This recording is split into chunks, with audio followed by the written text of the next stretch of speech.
Hi అండి, నేను మీ Sajida. Welcome to Sajida's kitchen. ఈరోజు వీడియోలో రాగి పిండితో హెల్దీగా ఒకేసారి 3 రకాల ప్రసాదాలను ఎలా తయారు చేసుకోవాలో చూపించబోతున్నాను. చాలా రుచిగా ఉంటాయి. ఈ వినాయక చవితికి మీరు కూడా ఇలా ప్రిపేర్ చేశారంటే ఈజీగా 3 రకాల ప్రసాదాలను పెట్టినట్టు అవుతుందన్నమాట.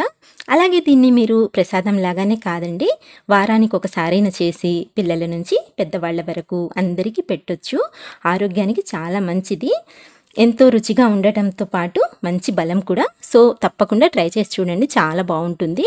ఇప్పుడైతే ఎలా తయారు చేసుకోవాలో చూసేద్దాం. ఈ టేస్టీ అండ్ హెల్దీ రాగి పిండి కుడుముల్ని తయారు చేసుకోవడం కోసం ఫస్ట్ ఒక మిక్సింగ్ బౌల్లోకి 1.5 కప్పు వరకు రాగి పిండిని తీసుకోండి. ఇప్పుడు ఈ రాగి పిండిలోకి 1 టేబుల్ స్పూన్ వరకు నెయ్యిని యాడ్ చేసుకొని నెక్స్ట్ 2 టేబుల్ స్పూన్ల వరకు బెల్లాన్ని ఇలా మెత్తటి పొడిలాగా చేసుకొని వేసుకోండి. బెల్లం వేయడం వలన ఆ పైన లేయర్ కూడా మనకు చప్పగా కాకుండా కొంచెం స్వీట్గా టేస్ట్ చాలా బాగుంటుందండి. ఇప్పుడు ఈ నెయ్యి బెల్లం ఈ పిండిలో బాగా కలిసేలా ఒకసారి బాగా కలుపుకొని నెక్స్ట్ ఇందులోకి నీళ్ళని పోసుకొని పిండిని కలుపుకోవాలి. అలాగే ఈ నీళ్లు వేడి నీళ్లు పోసుకోవాలండి, చల్లటి నీళ్ళని వెయ్యొద్దు. ఇలా వేడి నీళ్ళని పోసుకొని పిండిని కలుపుకున్నట్లయితే మనకు ఈ పిండికి మంచి బైండింగ్ అనేది వస్తుందన్నమాట. అలాగే ఒకేసారి ఎక్కువ నీళ్లు పోయకుండా ఇలా కొద్ది కొద్దిగా నీళ్ళని పోసుకుంటూ స్పూన్తో కలుపుకోండి. వేడి నీళ్లు కాబట్టి చేయి పెట్టకుండా ఇలా స్పూన్తో చక్కగా కలిపేసుకోండి. అలాగే ఈ పిండి కన్సిస్టెన్సీ ఒకసారి చెక్ చేయండి. ఇలా మనము పూరీకి చపాతీకి ఎలా అయితే కలుపుకుంటామో అదే విధంగా కలుపుకుంటే సరిపోతుందండి. ఇలా కలుపుకున్న తర్వాత పైన మూత పెట్టేసి ఈ పిండిని కాసేపు అంటే చల్లారేంత వరకు అలా పక్కన పెట్టేయండి. ఇప్పుడు మనము స్టఫింగ్ని ప్రిపేర్ చేసుకుందాము. స్టఫింగ్ కోసం స్టవ్ ఆన్ చేసి ప్యాన్ పెట్టుకొని ఇందులోకి 1 టేబుల్ స్పూన్ వరకు నెయ్యిని వేసి కరిగించుకోండి. నెయ్యి కరిగాక ఇందులోకి 1 కప్పు వరకు పచ్చి కొబ్బరి తురుముని తీసుకోండి. ఇక్కడ నేను పచ్చి కొబ్బరిని మిక్సీ పట్టి తీసుకున్నానండి, మీరు కావాలనుకుంటే తురుముకొనైనా తీసుకోవచ్చు. ఇప్పుడు ఇందులోకి సేమ్ కప్పుతో 1 కప్పు కంటే కొద్దిగా తక్కువగా బెల్లం తురుముని యాడ్ చేసుకోండి. అంటే 1/4 కప్పు వరకు వేసుకుంటే సరిపోతుందండి. ఇప్పుడు ఈ బెల్లాన్ని మీడియం ఫ్లేమ్ మీద ఇలా కలుపుకుంటూ కరిగించుకోవాలి. మనకు ఈ బెల్లం కరిగేసరికి ఇలా కొంచెం పలచబడుతుందన్నమాట ఈ మిక్స్చర్ అనేది. ఇప్పుడు దీన్ని కాస్త దగ్గరికి వచ్చేంత వరకు ఇలా కలుపుకుంటూ ఉడికించుకోండి. ఇలా మనము ఒక 3 లేదా 4 నిమిషాలు ఉడికించుకున్న తర్వాత ఇది కాస్త దగ్గరికి వస్తుంది. ఇలా కొంచెం దగ్గర పడిన తర్వాత ఇందులోకి మంచి టేస్ట్ కోసం కొన్ని జీడిపప్పులు, కొన్ని బాదం పప్పుల్ని తీసుకొని ఇలా సన్నగా కట్ చేసుకొని వేసుకోండి. అలాగే కొన్ని కిస్మిస్లని కూడా యాడ్ చేసుకోండి. ఇప్పుడు మంచి ఫ్లేవర్ కోసం కొద్దిగా యాలకుల పొడిని కూడా వేసి ఇప్పుడు ఇవన్నీ బాగా కలిసేలా కలుపుకుంటూ గ్యాస్ని లో ఫ్లేమ్లో పెట్టుకొని ఇంకాస్త దగ్గరికి వచ్చేంత వరకు ఉడికించుకోవాలి.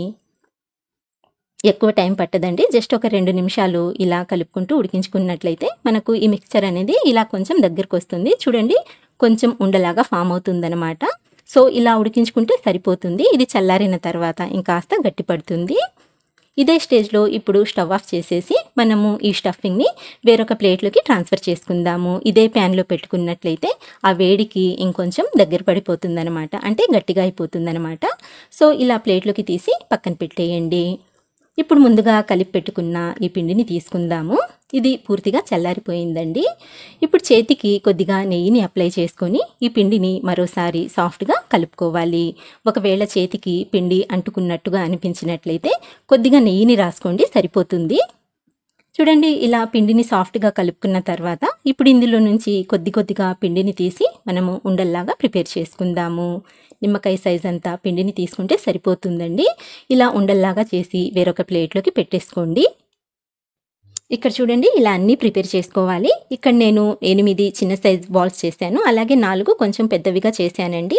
ఎందుకంటే ఈరోజు నేను 3 రకాల ప్రసాదాలను చేస్తున్నాను కాబట్టి ఇలా అయితే ప్రిపేర్ చేశాను. ఇప్పుడు ఒక చిన్న సైజు బాల్ని తీసుకొని అరచేతికి కొద్దిగా నెయ్యిని అప్లై చేసుకొని దీన్ని ఇలా చేతి వేళ్లతో చిన్న సైజు పూరిలాగా ఒత్తుకోవాలి. ఇలా మనం చేతిలోనే చాలా ఈజీగా చేసేసుకోవచ్చండి. ఇలా పూరిలాగా ఒత్తుకున్న తర్వాత ముందుగా ప్రిపేర్ చేసి పెట్టుకున్న ఈ స్టఫింగ్లో నుంచి కొద్దిగా స్టఫింగ్ని తీసి ఇలా ఉండలాగా చేసుకొని ఈ పూరీకి ఇలా మధ్యలో పెట్టుకొని ఇప్పుడు అన్ని వైపుల నుంచి ఈ విధంగా క్లోజ్ చేసేయాలి. చూడండి, ఇలా చక్కగా క్లోజ్ చేసేసిన తర్వాత ఇప్పుడు దీన్ని మనము రౌండ్గా చేసేసుకుందాము. ఇక్కడ మనకు ఉండ్రాళ్ళు అయితే రెడీ అయిపోయాయండి. సో ఇలా రౌండ్గా చేసుకున్న తర్వాత దీన్ని ఒక ప్లేట్లోకి పెట్టుకొని ఇప్పుడు కుడుము ఎలా తయారు చేసుకోవాలో అది కూడా చూపిస్తాను.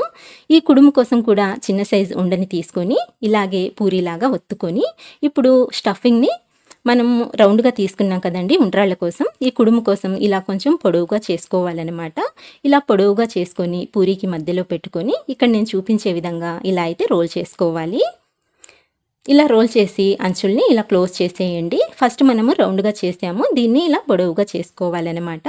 ఇలా పొడవుగా చేసుకున్న తర్వాత చేతిలోకి తీసుకొని ఇలా వేళ్లతో ప్రెస్ చేసినట్లయితే మనకు చక్కటి కుడుము షేప్ అయితే వచ్చేస్తుంది. సో దీన్ని కూడా ప్లేట్లో పెట్టుకొని ఇప్పుడు కజ్జికాయల్లాగా ఎలా తయారు చేసుకోవాలో చూపిస్తాను. దీనికోసం పెద్ద సైజు బాల్ని తీసుకున్నానండి. ఈ బాల్ని మనము కొంచెం పెద్ద సైజు పూరీని ఒత్తుకోవాలి. ఫస్ట్ అయితే చిన్నవిగా ఒత్తుకున్నాం కదండి, దీన్ని మరి కాస్త పెద్దదిగా ఒత్తుకొని ఇప్పుడు ఈ స్టఫింగ్ని ఇలా మధ్యలో పెట్టుకొని మనం కజ్జికాయని ఎలా అయితే ఫోల్డ్ చేస్తామో ఆ విధంగా ఇలా సగానికి ఫోల్డ్ చేయాలన్నమాట. ఇలా సగానికి ఫోల్డ్ చేసుకొని ఇప్పుడు ఈ అంచులు అతుక్కునేలా చేతి వేళ్లతో లైట్గా ప్రెస్ చేసుకుంటూ మనకు కజ్జికాయ షేప్ వచ్చేలా చక్కటి షేప్ ఇవ్వాలండి. ఒకవేళ ఏమైనా క్రాక్స్ లాంటివి వస్తే కొద్దిగా నీళ్ళని అప్లై చేసుకొని వాటిని ఇలా చక్కగా సెట్ చేసేయండి, సరిపోతుంది. చూడండి మనకు ఈ కుడుములు అనేవి కజ్జికాయ షేప్లో కూడా రెడీ అయిపోయాయి. సో దీన్ని కూడా పక్కన పెట్టేసుకుందాము. ఇలాగే అన్నింటినీ ప్రిపేర్ చేసుకున్న తర్వాత ఒక జాలి గిన్నె తీసుకొని దీనికి కొద్దిగా నెయ్యిని అప్లై చేసుకోండి. ఇప్పుడు మనం ప్రిపేర్ చేసుకున్న ఈ ప్రసాదాలని ఈ జాలి గిన్నెలోకి తీసేసుకోవాలి. ఒకవేళ మీరు జాలి గిన్నె లేకపోతే మీ దగ్గర ఇడ్లీ పాత్రలో అయినా సరే చేసేసుకోవచ్చండి. ఇప్పుడు స్టవ్ మీద వేరొక గిన్నెలోకి 2 గ్లాసుల నీళ్ళని పోసుకొని నీళ్ళని బాగా మరిగించుకొని నీళ్లు మరుగుతుండగా ఈ జాలి గిన్నెని ఆ గిన్నెలోకి పెట్టేసి పైన మూత పెట్టేసి గ్యాస్ని మీడియం ఫ్లేమ్లోకి అడ్జస్ట్ చేసుకొని 15 నిమిషాల వరకు ఉడికించుకున్నట్లయితే మనకు కుడుములు అనేది రెడీ అయిపోతాయండి. ఇక్కడ చూడండి 15 నిమిషాల తర్వాత కుడుములు చక్కగా ఉడికిపోయాయి.